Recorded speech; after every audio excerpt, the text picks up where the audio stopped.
Hello, and thanks for tuning in to the 5th episode of Liberty News. I'm Liz Chambers. Today, we're breaking our usual format to focus on one of the most important topics of our time, the corrosive effect of corporations on our life, liberty, and happiness. The news, as you will see, is not all bad. By working together, ordinary people in both the developing world and the United States have been able to force corporations to make drastic changes in their harmful ways of doing business. But as you will learn in today's program, what's really needed is systemic change in the structure and purpose of corporations. Otherwise, our future on this small planet looks increasingly bleak. Our food, our water, even our access to basic resources is under siege.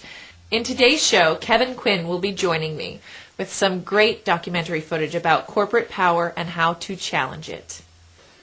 We were fortunate enough to get permission to show some extended clips from two great documentaries, The Corporation and Global Village or Global Pillage. Warning, if you think corporations ultimately have your best interest in mind, you may find these clips disturbing. Prepare to have some of your illusions about American capitalism shattered and sold to the highest bidder. Big corporations have become even more strident in recent months, encouraged by the anti-consumer efforts of the Bush administration. For example, a report last month by Mother Jones found that corporations are no longer content to simply pollute our environment. They now hire scientists to cover up the ugly truth. ExxonMobil has paid almost $8 million to scientists in exchange for research that denies the existence of global warming, despite thousands of legitimate studies that prove the opposite to be true. Under U.S. law, corporations get many special privileges that you and I do not. Many pay very little in taxes, thanks to gaping loopholes. What makes the situation even more egregious is the bizarre concept of corporate personhood. This ill-conceived idea abuses the 14th Amendment, which was meant to protect the rights of people. Here's our first clip from the new film, The Corporation. What happens is the corporations come into court, and corporation lawyers are very clever, and they say, oh, you can't deprive a person of life, liberty, or property. We are a person. A corporation is a person. And the Supreme Court goes along with that. And what was particularly grotesque about this was that the 14th Amendment was passed to protect newly freed slaves. So, for instance, between 1890 and 1910, there were 307 cases brought before the court under the 14th Amendment. 288 of these brought by corporations, 19 by African Americans.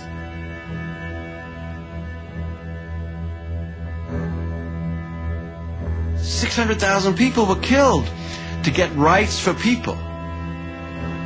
And then with strokes of the pen over the next 30 years, judges applied those rights to capital and property while stripping them from people.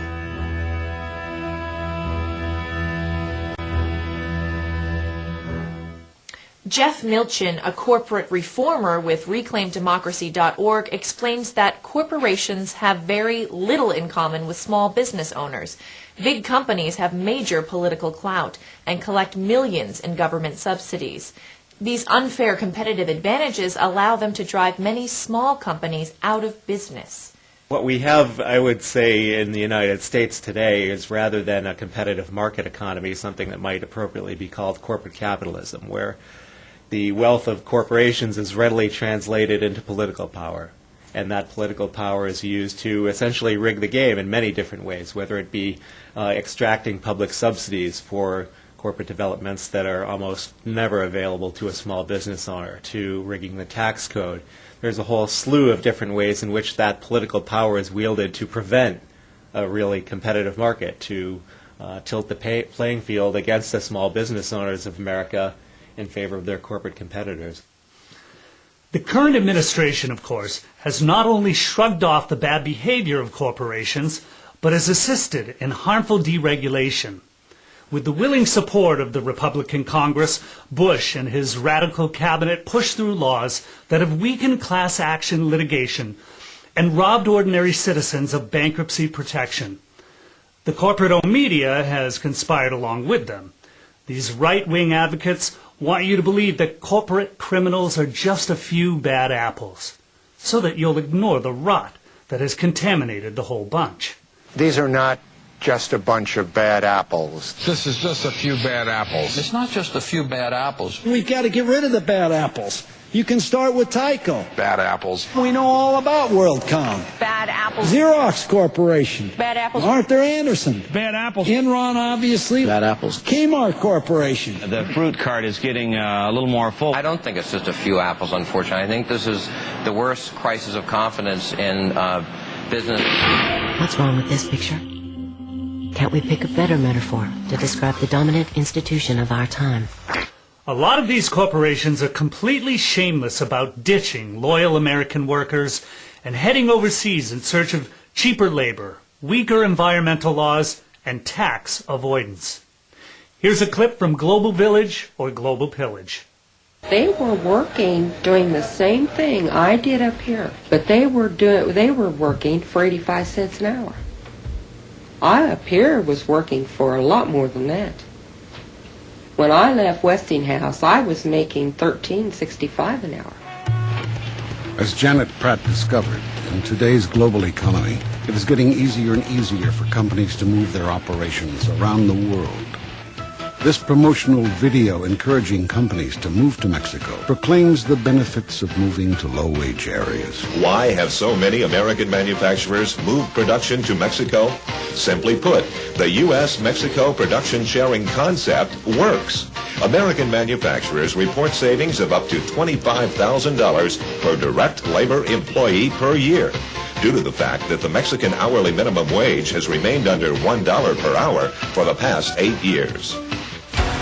Basically, and I think the companies are pretty open about this, they roam the world really with no checks and balances in search of misery and poverty and unemployment, because they will tell you in their own testimonies that naturally in those areas you will find the lowest wages. It's a brilliant system. I mean, it's worked handsomely for the companies, but it's deadly for human rights.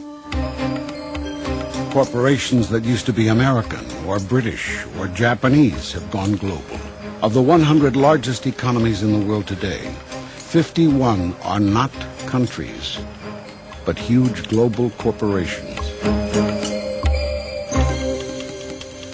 These corporations can move their operations around the world with the greatest of ease, and so they can pit workers and entire countries off against each other to see who will provide the lowest wages and the cheapest environmental and social costs. The result is what has been called a race to the bottom. Each seems to be getting ahead, but in fact, all are being driven down to the level of the poorest and most desperate. Many believe that the problem with corporations is systemic and incurable. Corporate CEOs are products of a flawed paradigm. They allow their company to act without a moral compass, because a corporation faces no real consequences for its actions and focuses strictly on the bottom line. Imperial Steel, along with thousands of other legal persons, is a part of our daily living. It is a member of our society. Having acquired the legal rights and protections of a person, the question arises, what kind of person is the corporation? Corporations were given the rights of immortal persons, but then special kinds of persons, persons who have no moral conscience. These are a special kind of persons which are designed by law to be concerned only for their stockholders and not, say, what are sometimes called their stakeholders, like the community or the workforce or whatever. The great problem of having corporate citizens is that they aren't like the rest of us.